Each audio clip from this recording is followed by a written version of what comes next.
قرآن مجید میں ان ناموں کو اس طرح بیان کیا گیا ہے کہ هو اللہ الذی لا الہ الا هو الملک القدوس السلام المؤمن المحیمن العزیز الجبار المتکبر سبحان اللہ عما یشرکون. وہ اللہ ہی ہے جس کے علاوہ کوئی معبود نہیں ہے. یہ لفظ ہمارے بھائیوں کو سمجھنا بہت ضروری ہے کہ دنیا میں عبادت، کسی کو ماننا، کسی سے کچھ مانگنا، کسی کے سامنے سر جھکانا، وہ صرف اللہ کے لیے ہے. یہ اللہ نے اپنے لیے مخصوص کر دیا ہے. تو آپ کوئی ایسا کام مت کیجئے عبادت کا جو کہ صرف اللہ کے لیے مخصوص ہے. اگر آپ نے کوئی ایسا کام کیا جو عبادت میں آپ اللہ کے لیے کرتے ہیں تو آپ اس کے ساتھ کسی کو شریک کرتے ہیں اور اسی کو شرک کہتے ہیں. تو کبھی مت کیجئے گا سر، کوئی کتنا بھی بڑا ہو. یہ صفت اللہ نے اپنے لیے خاص کر رکھی ہے. اللہ کے سوا کوئی کسی سے کچھ مانگ ہی نہیں سکتا ہے، کسی کی عبادت کر ہی نہیں سکتا ہے. اچھا، یہ صفت کے علاوہ قرآن مجید میں بھی بار بار واضح طور پر بیان کر دیا گیا. ہاں، یہ کیونکہ یہ آپ کو پہلی بار جو کلمہ میں پڑھایا گیا اس میں بھی کیا ہے لا الہ الا اللہ محمد رسول اللہ. کہ دنیا میں اس پورے آپ کی زندگی میں کوئی عبادت کے لائق ہے ہی نہیں. کوئی بادشاہ ہو، کوئی بھی کیسا بھی ہو، پیغمبر ہو، رسول ہو، کچھ بھی ہو، وہ عبادت کے لائق ہے ہی نہیں، صرف اللہ. یہ مخصوص ہے اللہ کے لیے. اور اگر کسی نے بھول سے کسی سے مانگ لیا، کسی کی بارگاہ میں جا کر کچھ مانگ لیا، تو اس نے اس کام میں عبادت کے ڈپارٹمنٹ میں اس کو اللہ کا شریک کر دیا سر. تو پھر اللہ نہیں بخشے گا سر. ارے اللہ تو کیا، اس کے فرشتے نہیں بخشیں گے، وہ پورے جلال میں آ جاتے ہیں اس وقت. اس لیے انسان اپنے آپ کو تباہی سے اگر بچانا چاہتا ہے تو کبھی بھی وہ اللہ کی عبادت میں کسی کو شامل نہ کرے. یہ صاف طور پہ بچ کے رہنے کا طریقہ ہے سر. اب دیکھیں یہ اللہ تعالیٰ نے جس پیشن سے توحید کو بیان کیا نا یہاں پہ، اور وہ چیزیں جو کامن آبزرویشن میں آتی ہیں اس زمانے کے انسان کے لیے بھی اور آج کے انسان کے لیے بھی، وہ بیان کی ہے. جو میں نے آپ کو سٹارٹ میں کہا تھا سورہ یونس جو ہے آپ سمجھ لیں سورہ توحید ہے. اس کا ڈومیننٹ فیکٹر توحید ہے. قل من یرزقکم من السماء والارض، اے نبی ان سے پوچھئے بھلا بتاؤ تو کون ہے جو رزق دیتا ہے تمہیں آسمان سے اور زمین سے، آسمان سے پانی برسا کر اور اس کے ذریعے زمین سے کھیتی اگا کر. یہ اس زمانے میں بھی لوگوں کو پتا تھا کہ یہ کوئی بزرگ بابا نہیں بارش برسا سکتا. آج بھی لوگوں کو پتا ہے کوئی نہیں برسا. دیکھیں جب بارش نہیں ہوتی سارے بابے فیل ہو جاتے ہیں. ہاں، ڈیم خالی ہو جاتے ہیں، بابے فیل ہو جاتے ہیں. وہ اللہ کی مرضی، بارش دے نہیں دے. امن یملک السمع والابصار، بھلا بتاؤ کہ کون ہے مالک ہے جو کان اور آنکھوں کا. اللہ نے کان بھی بنائے، آنکھیں بھی بنائی، کوئی اور مالک ہو ہی نہیں سکتا. اچھا مجھے بتائیں، یہ بزرگ جب ڈھورے ہوتے ہیں وہ بھی ڈیوائسز لگواتے ہیں. ہاں، ان کی آنکھیں جب کمزور ہوتی ہیں کیا انہوں نے اینکیں نہیں لگائی ہوئی؟ جتنے ہی غوث وقت ہے نا اس وقت سب کی اینکیں لگی ہوئی ہیں. ہاں، الیاس قادری صاحب بھی جب انہوں نے کچھ پڑھنا ہوتا ہے نا وہ کہتے ہیں مجدد بھی ہے اور غوث وقت بھی ہے اس وقت بریلویوں کے، اینک لگاتے ہیں. کیوں لگاتے ہو اینک؟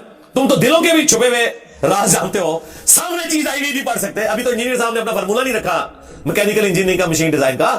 تم جو اردو میں لکھی ہوئی باتیں ہیں وہ بھی انگریز کی بنائی ہوئی اینک کے بغیر نہیں پڑھ سکتے. ہمیں تو کل تک کہتے تھے جی اگر انگریز ہوا میں اڑ سکتا ہے تو بابا کو نہیں اڑ سکتا. انگریز تو اڑ کے دستا ہے جہاز بہ کے، بابا بھی اڑ کے دسے مان لواں گے. تو انگریزوں کی بنائی ہوئی اینکیں لگا کے تم لوگ وہ چیزیں پڑھتے ہو تو ظاہر تم تو مالک نہیں ہو ان آنکھوں کے. آج تک کسی بزرگ نے اپنی آنکھیں کمزور ہونے سے روکی ہیں؟ کوئی شخص اپنے بڑھاپے کو ٹال سکتا ہے؟ کوئی پیغمبر بھی نہیں ٹال سکتا اپنے بڑھاپے کو. بال سفید ہوئے تو ہو گئے، نظر کمزور ہوئی ہے تو ہو گئی ہے. تو یہ چیز ہے. اللہ تعالیٰ فرماتا ہے کہ پوچھ ان سے اے نبی صلی اللہ علیہ وسلم کون مالک ہے کان کا اور آنکھوں کا. وَمَن يُخْرِجُ الْحَيَّ مِنَ الْمَيِّتِ، اور کون ہے جو مردے میں سے زندہ کو نکالتا ہے. بظاہر زمین مردہ ہوتی ہے اس میں سے زندہ کھیتی نکلتی ہے. بظاہر انڈا ہماری کامن آبزرویشن کے اعتبار سے مردہ ہوتا ہے، اس میں سے چوزا نکلتا ہے. ویسے تو وہ مردہ نہیں ہے لیکن قرآن چونکہ لٹریچر کی زبان میں کامن آبزرویشن پہ بات کر رہا ہے اس اعتبار سے تو وہ بظاہر ہل جل نہیں رہا. ایک بیج اس کے اندر زندگی ہے لیکن بظاہر مردہ ہے، اس میں سے 6 گنا بڑا درخت نکلتا ہے. وَيُخْرِجُ الْمَيِّتَ مِنَ الْحَيِّ، اور مردہ کو نکالتا ہے زندہ سے. زندہ میں سے مردہ بھی نکلتا ہے.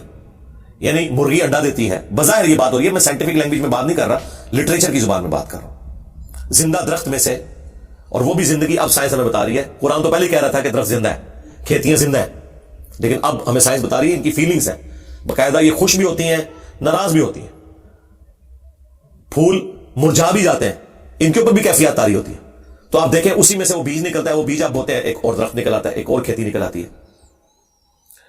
وَمَن يُدَبِّرُ الْأَمْرَ، اور کون ہے جو سارے کاموں کی تدبیر فرماتا ہے؟ ظاہر ہے جی بزرگوں کو تو پتہ ہی نہیں، اور جن بزرگوں کو سورج کے سائز کا ہی نہیں پتا، وہ سورج کو کیسے کنٹرول کر سکتے ہیں؟ اور سورجوں کی تعداد بھی نہیں پتا، ان بیچاروں نے یہی سورج دیکھا ہوا ہے. یہ تو سائنس بتا رہی ہے نا، صرف ملکی وے گلیکسی میں جو ہے وہ 300 ارب سورج ہے ایک گلیکسی کے اندر، اور اس طرح کی 250 ارب گلیکسیز اور ہیں. بزرگوں تو پتہ ہی نہیں تھا. آپ لاکھ کہتے رہ گئے ہو شاہ شمس تبریز نے بوٹی پون لی سی، دادا کرو کہانیاں ان کی سنیں. فَسَيَقُولُونَ اللَّهُ، تو یہ انقریب کہیں گے اللہ ہی کرتا ہے. یہ دیکھو مشرکین عرب بھی بتوں کو ساتھ شریک ٹھہراتے ہوئے بھی کہتے تھے نہیں اے کام نہیں بت کر سکتے، اے وڈا ہی اللہ کرتا ہے. اور یہاں کہہ رہے ہیں بزرگوں کی ڈیوٹیاں لگی ہوئی ہیں. اندازہ کریں. فَقُلْ أَفَلَا تَتَّقُونَ، تو نبی سے فرماؤ کہ کیا تم ڈرتے نہیں ہو اس شرک کے کام سے؟ اندازہ کریں مشرکین عرب اللہ کو مانتے تھے لیکن اس کے ساتھ شریک ٹھہراتے تھے.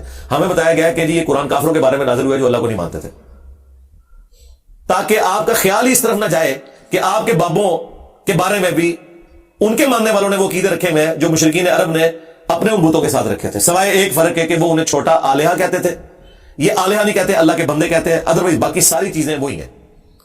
اللہ کے نیک بندوں کے نام کے اوپر، فرشتوں کے ناموں کے اوپر انہوں نے بت کھڑے کیے ہوئے تھے. کام آگے یہ وہی کر رہے ہیں، لیکن وہ ایک فرق جو ہے نا وہ اس کو اتنا اجاگر کرتے ہیں کہ نہیں جی وہ تو ان کو چھوٹا معبود مانتے تھے، ہم اپنے ان بزرگوں کو معبود نہیں مانتے. تو اس کا جواب پھر میں نے دیا تھا سورۃ المائدہ کی آیت نمبر 75 میں. اللہ تعالیٰ نے جیزس کرائسٹ عیسیٰ ابن مریم ان کی ماں کی مثال دے کے کہا ہے کہ ایسی ہستیوں کو پوچھتے ہو جو نہ تمہارے نقصان کے مالک ہیں نہ نفع کے. اگر عیسیٰ اور ان کی ماں کسی کے نفع نقصان کے مالک نہیں ہے، اب تو بات پیچھے رہ گئی کہ کرسچن جو ہے وہ معبود سمجھ کے کرتے ہیں اور ہم بزرگوں کو معبود نہیں مانتے. یہ تو بات پیچھے رہ گئی. اللہ نے کہا عیسیٰ ان کی ماں تمہارے نفع نقصان کے مالک ہی نہیں ہے.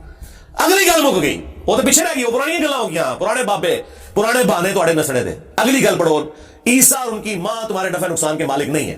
اس پہ میں نے کہا تھا کہ اگر عیسیٰ ابن مریم تمہارے نفع نقصان کے مالک نہیں تو تمہارے بابے تو شاہی کوئی نہیں، عیسیٰ کے جیسا ہے ہی کوئی نہیں، عبد القادر جیلانی تو شاہی کوئی نہیں، ہاں مریم کے جیسا ہے ہی کوئی نہیں، رابعہ بصریہ تھے شاہی کوئی نہیں. تو وہ آگے نہیں پڑھتے، کہتے پیچھے پڑھو وہ عبادت کرتے سن. سرکار مان لیا، آگے پڑھو کہ عبادت کرتے تھے یا نہیں کرتے تھے. اللہ نے کہا نفع نقصان کے مالک نہیں ہے، وہ اللہ ہی ہے. اس کا مطلب یہ ہے کہ جس کو تم نفع نقصان کا مالک سمجھتے ہو گویا تم اسے خدا مانے ہوئے ہو، بھلے تم کہتے رہو کہ ہم اللہ کا بندہ مان رہے ہیں، اللہ نہیں مانتا اس بات کو. اس کے ثبوت میں سورۃ النمل کی آیت نمبر 62 ہے. امن یجیب المضطر اذا دعا ویکشف السوء وَيَجْعَلُكُمْ خُلَفَاءَ الْأَرْضِ أَإِلَٰهٌ مَّعَ اللَّهِ، بھلا بتاؤ تو کون ہے جو مصیبت اور پریشانی میں گھرے ہوئے شخص کی فریاد کو سنتا ہے اور اس سے اس کی تکلیف کو دور کر دیتا ہے اور تمہیں زمین پر اگلوں کا خلیفہ کرتا ہے. أَإِلَٰهٌ مَّعَ اللَّهِ، کیا اللہ کے ساتھ کوئی اور معبود بھی ہے جس کی یہ کوالٹی ہو؟ قَلِيلًا مَّا تَذَكَّرُونَ، بہت ہی کم نصیحت حاصل کرتے ہو. اس آیت میں سورۃ النمل کی آیت نمبر 62 پارہ نمبر 20 کے پہلے صفحے پہ اللہ تعالیٰ نے واضح کہہ دیا کہ جس کے بارے میں تمہارا یہ عقیدہ نا کہ تمہیں مصیبت اور پریشانی میں تمہاری تکلیف دور کر سکتا ہے، دعا میں تم اسے پکارو گویا تم نے اسے خدا مان لیا. وہ اگلے دن وہ بابا جانی کہہ رہے تھے کہ ڈسپلین کی گولی اگر مشکل کشا ہے تو شیخ عبد القادر جیلانی نہیں. سرکار ڈسپلین کی گولی جب ہم کھاتے ہیں تو سر درد دور ہوتا ہے. عبد القادر جیلانی کو چٹ کے بھی دیکھ لو تو سر درد نہیں دور ہونا. ہاں ذہن میں رکھیے گا. اگر کوئی نہیں مانتا میں تھوڑی اور وسط مثال دیتا ہوں. انہی کا جب پیشاب بند ہوا تھا تو آغا خان میں ان کا آپریشن ہوا تھا تو عبد القادر جیلانی کے مزار پہ اٹھا کے لے جاتے نا. وہ ڈاکٹروں نے آپ کی ہیلپ کرنی ہے جب پیشاب بند ہوتا ہے. ایون عبد القادر جیلانی کا بھی پیشاب بند ہونا وہ بھی ڈاکٹر علاج کرے گا، خود کوئی اپنا علاج نہیں کر سکتا. سیدھی سی بات ہے. تو مثالیں دیتے ہیں ظاہری اسباب، ادویات، یہ اللہ تعالیٰ نے ان کے ساتھ چیزیں جوڑی ہوئی ہیں. تو میں نے ان کو اگلی مثال دی ہے کہ ویل مچھلی 1.5 گھنٹے تک اپنا سانس روک سکتی ہے. لے آؤ سارے بابے 1.5 گھنٹے ایسے سمندر سٹیں گے انہوں نے. ظاہر ہے یہ کہتے ہیں نا کہ بزرگان دین جو ہے وہ مطلب یہ انگریزوں سے بھی بہتر ہے تو جانوروں سے بھی بہتر ہو گئے. یا منو کہ تھوڑے سارے بابے ویل مچھلی تو بدتر رہے. اڑنے کا نہیں کہہ رہے، اڑتے نہیں سکتے ہو، چلو ایسا روکا گے نا جانتے چھوٹے نا. 1.5 گھنٹے ایسے سمندری سٹا گے ایڈا وڈا وٹا بن کے تاکہ باہر بھی نہ نکل سکے. 1.5 گھنٹے بعد کٹا کے چلو 5 منٹ پہلے میں کر لوں گا انشاءاللہ احتیاطاً. جسے زور احتیاطی پڑھ دینے نا ہے میں بھی احتیاطاً 5 منٹ پہلے ایک بار کٹ لوں گا، لیکن کوئی روک کے دسے مروں کچھ بھی نہیں ہو سکتا میرے بھائی. یہ سب کے سب جھوٹ ہے جو انہوں نے مشہور کیا. اللہ تعالیٰ فرما رہا ہے نبی ان سے فرماؤ تم پھر بھی ڈرتے نہیں ہو اپنے اس شرکی عقیدے سے. فذالکم اللہ ربکم الحق، تو یہ ہے اللہ تمہارا حقیقی رب جو الحق ہے، تمہارا پالنے والا. فماذا بعد الحق الا الضلال، تو بتاؤ حق کے بعد گمراہی کے سوا کیا بچتا ہے؟ یعنی یہ دو ہی آپشن ہو سکتے ہیں، اگر اللہ حق ہے باقی سب باطل ہے. پھر اللہ کے مقابلے پر اگر آ جائے، اس میں ان ہستیوں کا قصور نہیں ہے، ذہن میں رکھیے گا. لیکن مثال کے لیے پھر اللہ نے کہا ہے اگر اللہ ارادہ کرے کہ عیسیٰ اس کی ماں اور سب لوگوں کو ہلاک کر دے، اللہ کو کوئی پوچھ نہیں سکتا. سورۃ المائدہ آیت نمبر 17. اب کوئی اللہ کو یہ سمجھائے گا کہ یا اللہ عیسیٰ کا رگڑا کیوں نکالا نعوذ باللہ ان کی نظر میں؟ نہیں بھائی، جب توحید اسٹیبلش کرنی ہے تو وہ ہمارے استاد مولانا ساق صاحب کہتے تھے اور جدو توحید بیان کریں گے تو نبیوں کی گستاخی آپ ہی ہو جائے گی. یہ ہو نہیں سکتا کہ ایسی توحید بیان کریے اور گستاخی نہ ہو، کیونکہ گستاخی آپ کہہ رہے ہیں، وہ گستاخی ہے نہیں ہے. نبی نہیں سے گستاخی مانیں گے. اللہ تعالیٰ نے سورہ نساء میں فرمایا ہے عیسیٰ ابن مریم کبھی یہ اور محسوس نہیں کریں گے اور نہ کوئی مقرر فرشتہ کہ اسے اللہ کا بندہ کہا جائے. اور پھر اللہ نے کنکلوڈ کیا ہے کہ اگر کوئی فرشتہ یا کوئی پیغمبر اس چیز سے شرمندگی محسوس کرے کہ وہ بندہ ہے ہمارا، ہم قیامت کے دن بلا لیں گے، پھینکیں گے جہنم کے اندر سمجھانے کے لیے. اللہ تعالیٰ تو بالکل نہ اس کا کوئی پیغمبر رشتہ دار ہے نہ کوئی فرشتہ رشتہ دار ہے، سب کے سب اس کے بندے ہیں. ہاں اللہ اکبر. فَأَنَّا تُصْرَفُونَ، تو پھر کہاں رخ موڑ کے پھرے جا رہے ہو؟ کذالک حقت کلمۃ ربک علی الذین فسقوا انہم لا یؤمنون، بالکل اس طریقے سے ثابت ہو چکی ہے تمہارے رب کی بات ان لوگوں کے اوپر جو سرکشی کے اوپر اترے ہوئے ہیں کہ وہ کبھی بھی ایمان نہیں لے کر آئیں گے. یعنی اللہ نے ان پہ مور لگائی ہے بسبب اس کے کہ حق سامنے آنے کے باوجود انہوں نے حق ماننے سے انکار کیا. اللہم من احییتہ منا فاحیہ علی الاسلام ومن توفیتہ منا فتوفہ علی الایمان. سبحانک اللہم وبحمدک اشہد ان لا الہ الا انت استغفرک واتوب الیک وما علینا الا البلاغ المبین. جزاکم اللہ خیرا.